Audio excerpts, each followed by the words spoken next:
Christian tem 35 anos. Há 7 anos, quando a Hungria estava em pleno boom imobiliário, Christian montou a sua própria empresa de construção. Um dos seus últimos contratos foi esta urbanização de vivendas individuais em Vecsés, na periferia de Budapeste, a capital húngara. Desde o início da crise, as vendas caíram praticamente a zero, mas desde há uma semana e meia, desde que sabemos que a Hungria vai receber ajuda do FMI, a tendência inverteu-se completamente. As pessoas querem comprar.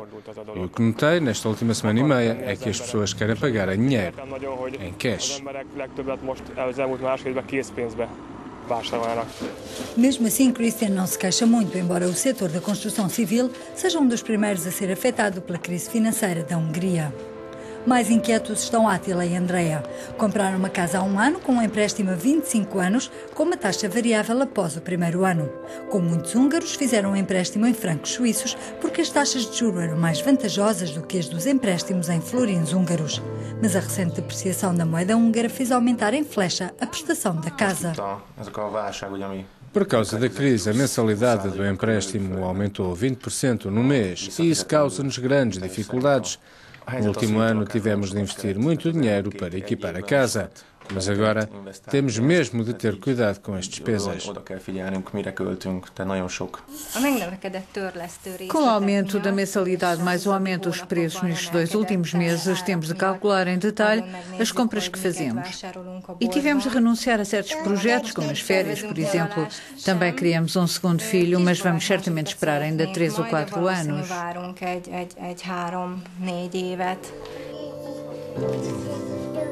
Atualmente, em licença de parto, Andrea não tem a certeza de no próximo ano ainda ter o emprego de funcionária pública, tendo em conta as medidas de austeridade anunciadas pelo governo para o setor.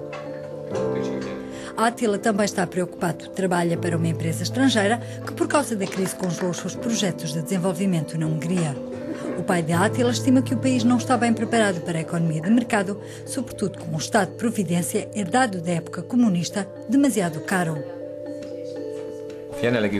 Na atual situação de crise, a Hungria não pode continuar a dar-se ao luxo de ter um sistema social que, tanto quanto sei, não existe em mais nenhum país da Europa Ocidental. Por exemplo, pagamos o 13º mês aos reformados. Pagamos durante 2 anos às mães para que fiquem em casa com os filhos. Não temos meios para financiar isto num país tão endividado quanto a Hungria. Atingida em cheio pela crise financeira internacional, a Hungria comprometeu-se a aplicar um plano de austeridade. Plano que prevê concretamente o congelamento dos salários e a supressão do 13º mês na função pública. Uma das contrapartidas pelos mais de 25 mil milhões de euros de ajuda do FMI, da União Europeia e do Banco Mundial. Vista durante muito tempo como um dos melhores alunos da União em termos económicos, a Hungria acabou por ser o primeiro a precisar deste tipo de ajuda. Para este antigo governador do Banco Central e uma das figuras da oposição, a Hungria só está a colher o que semeou. Quando aderimos à União Europeia em 2004, tínhamos um déficit muito alto e o governo foi avisado. Mas a União deu-lhe mais 2 anos para aumentar ainda mais o déficit.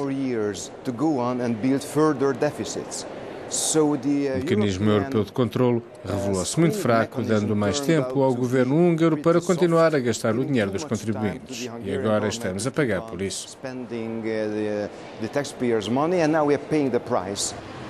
O déficit da Hungria é um dos mais elevados da União Europeia. A ajuda internacional deverá permitir ao país refazer as suas reservas de divisas estrangeiras e pagar uma parte da dívida externa. Deve igualmente resolver os problemas de liquidez do sistema bancário. Mais de 80% dos bancos húngaros são detidos por bancos estrangeiros, nomeadamente alemães e austríacos. A ajuda à Hungria deverá igualmente evitar um efeito dominó. As casas-mães estão inquietas e começam a suspender os projetos de expansão na Hungria, admite este analista, na sede húngara do banco austríaco Raiffeisen. Muitos bancos construíram as suas estratégias de negócios dos últimos anos numa ótica de expansão para a Europa Central e de Leste. Esta expansão foi possível graças ao enorme aumento dos empréstimos. Mas este é um fator que não deverá continuar nos próximos anos. E todos estes bancos, austríacos, alemães, italianos, escandinavos, que se instalaram nos países bálticos vão viver tempos difíceis.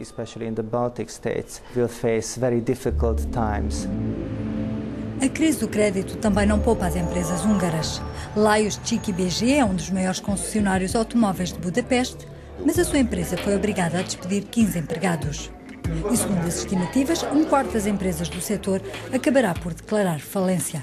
A ajuda do FMI não vai resolver os problemas da economia real, lamenta o empresário, que refere que os encargos das empresas são demasiado pesados e o país está minado pela economia paralela, sem falar das especulações sobre a moeda húngara. A Hungria, enquanto pequena economia, tem servido de recreio para muita gente que tem andado a brincar com as ações das companhias húngaras, com a moeda húngara. E este recreio tem dado muito dinheiro a algumas pessoas, mas não para a verdadeira economia. Para acabar com este risco, preferia pagar as contas em euros, receber o salário em euros e pagar o empréstimo ao banco em euros. O governo admite que a saída da crise não é para já e prevê que o crescimento económico recua pelo menos 1% no próximo ano, pelo que o país não escapará à recessão. Isto apesar das reformas estruturais que o governo está a levar a cabo e que são essenciais para a próxima etapa, que o ministro da Economia tem pressa em atingir. Penso que a conclusão certa a tirar é que precisamos do euro. E precisamos do euro o mais depressa possível. Com as medidas que tomamos, com a redução do déficit de acordo com os critérios de Maastricht, a inflação a abaixar significativamente e com o endividamento público a decrescer, estes 3 critérios vão permitir-nos aderir rapidamente ao euro. Enquanto o euro não chega, a crise continua a deixar as suas marcas. Milhares de postos de trabalho já foram suprimidos. À crise soma-se o efeito da globalização. Uma das fábricas húngaras da americana General Electric acaba de anunciar a supressão de 500 empregos. Vai deslocalizar uma parte da produção de lâmpadas para a China. Este responsável sindical sabe disso, mas também não vê no euro nem na Europa grandes vantagens. A União Europeia vai suprimir, já suprimiu mesmo neste outono, as taxas aduaneiras para os produtos chineses. Isso vai afetar muito o mercado das lâmpadas. As lâmpadas chinesas serão ainda mais baratas. Consequentemente, os empregos estarão ainda mais ameaçados, não só na General Electric, mas também noutros fabricantes de lâmpadas, como a Philips, a Osram e outros. A crise não é, pois, a única preocupação da Hungria, nem da Europa. Passada a tempestade financeira, a Europa terá de enfrentar outros desafios.